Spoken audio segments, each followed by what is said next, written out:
Hey, what's happening? Welcome back to the channel. So this is my full summary and rating of Newcastle United's January transfer window for 2020. The transfer window for January has now closed. It's 11 o'clock. Newcastle United, Premier League clubs, Championship, League One, League Two and other clubs around the world can no longer make any transfers in this window. The window has now officially closed. So in this video, first of all, I'm going to give my rating, and I'm going to give a 6 out of 10 for Newcastle United's January transfer business for 2020. And the reason being is because it's January. I don't expect Newcastle United to get players in on a contract like we did last season. We did sign a couple of players on contracts in the summer, but this window I was expecting more loans, and we got 3 loans in. 2 with an option to buy, and 1 we're not too aware if that is going to be an option to buy. We'll have to wait and see at the end of the season.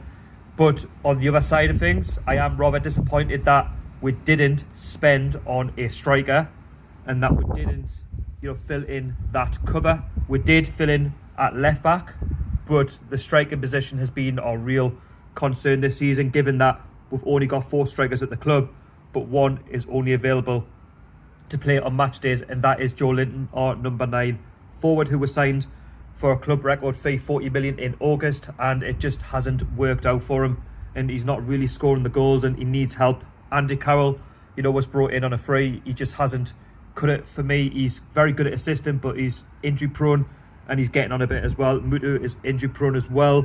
He's not done enough for Newcastle, and of course Dwight Gale, who has been linked with clubs like Nottingham Forest. That just hasn't gone through, and he's injury prone as well, and he's injured, so we're down to Joe Linton. So we needed a striker in between now and the end of the season, or preferably a contract. But if we went in for somebody like Jared Bowen, that would have been a really good January window, and I really would have put the rating up. But 6 I think is about fair, given what we've done. We have brought 3 players in, so we'll have brought in players that are going to add a bit more quality, add a bit more depth to our side, as we really do lack, and we are weak in a lot of areas. But obviously the disappointing bit in part of the pitch is up front, which we need to try and score goals. As Joe Linton, he's only scored 1 goal this season in the Premier League and 1 in the FA Cup. That is not good enough, and if it wasn't for our defence and our midfield chipping in at times, we would easily be in the bottom 3.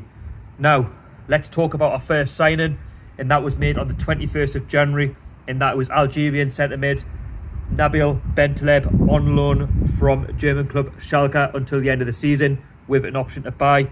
Now my thoughts on this guy: I think it's a decent signing. It's not fantastic. It's not a position that we really needed to strengthen, because we're blessed with a lot of midfielders, but I'm sure he's going to add quality. He's already played against Oxford United in the FA Cup. He did look decent in that game, but he's not played all season, and I was kind of concerned, is he going to get through the whole game against Oxford? He obviously was subbed halfway through the second half in that game, and I thought he didn't play too bad.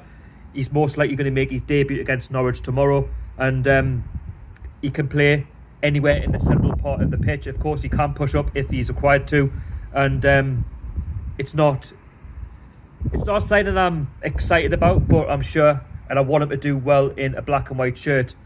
Now, the second signing we signed was Lazaro, on loan from Inter Milan, again with an option to buy, and he is a right-sided midfielder, and he can obviously play in the centre of midfield, and he's a young lad. He's only 23. He's got time, and it's his first obviously time in the Premier League, and he really wants to make a name for himself, and he hasn't played yet. He may feature tomorrow against Norwich City.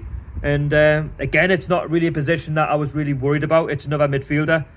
We were all thinking it's going to be another left back or a striker, but of course he was talked about a lot in the January window, and we've finally got him over the line. And of course he has mentioned, or I have heard reports that he wants to go back to Inter Milan and fight for his place, but that will remain to be seen. And of course it is added cover, and he is only a young lad, and it does fit the bill with the how we go about our transfer business in terms of Mike Ashley buying on loan. If he does well, we'll sign him permanently if Inter Milan allow us, and then if he becomes really good at Newcastle, sell him on for a little bit more because he's a young lad. And the final bit of transfer business we did was the signing of left-back Danny Rose from Tottenham until the end of the season. Again, I'm not too sure if there's an option to buy. I don't think there is, but you never know. Things can change at the end of the season if Tottenham decide that they do want to let him go, and I'm sure he will be welcome, by all Newcastle fans, including myself.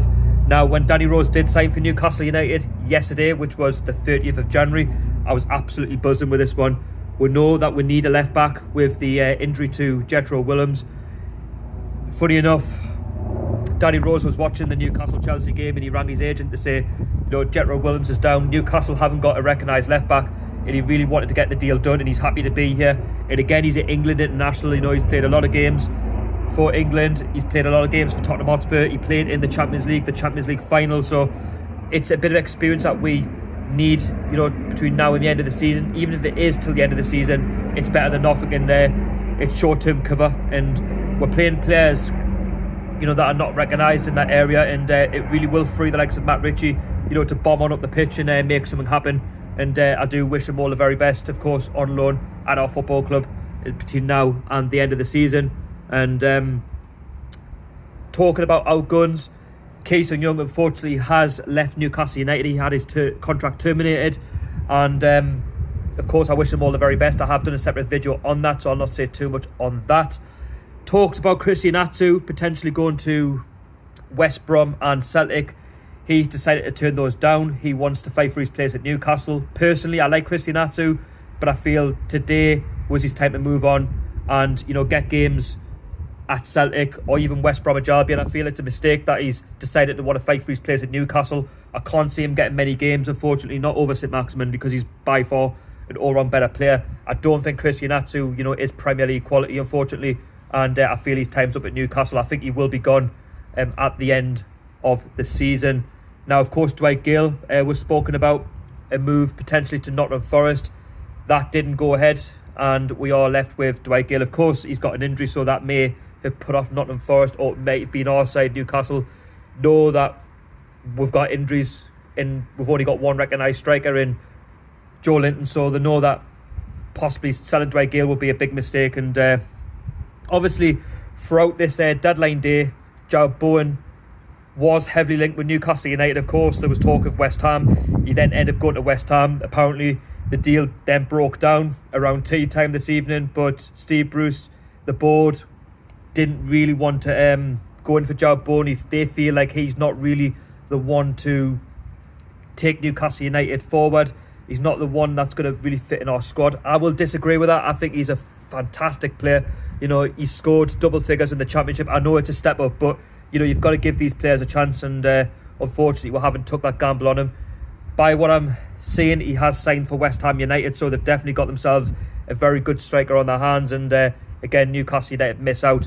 But overall, with this January window, yes, I am disappointed that we didn't get a striker in and we didn't officially sign a player on a contract, but I understand, that January is a tough month for all clubs. A lot of clubs don't tend to sign players on contracts. It tends to be, loan deals where players move around because they're not getting the games, and January can become a very tough window as well, because clubs hold the aces. If you want their player, then they're going to stump the price up, whereas in the summer you can get them for a lot cheaper. And signing free players, do you know what, it's better than nothing, and Newcastle have got free in the door, and we'll have to wait and see how Danny Rose, Lazaro and Bentaleb fare between now and the rest of the season. And we've got to be grateful that we've got free players in the door. Yes, I know we didn't rectify the striking position, but we've just got to get on with it now, unfortunately. And it is what it is, supporting Newcastle. Of course, it's been dominated by the fake over, which I don't think is going to happen. I could be wrong. We'll have to wait and see on that. But that is my summary of the January window for Newcastle United for 2020. I'll give it a 6 out of 10. Could have been better, but there you go. Let me know your ratings down below in the comments. Let me know what players you would love to have seen in the January window. And if you haven't checked out my channel before, my name is Sharkey, Newcastle fan. I always do regular content on this channel. Stick around, subscribe if you're new, hit the thumbs up, and follow me on social media, 100% NUFC on Twitter and Instagram. And I'll see you all in tomorrow's video for the Norwich City review.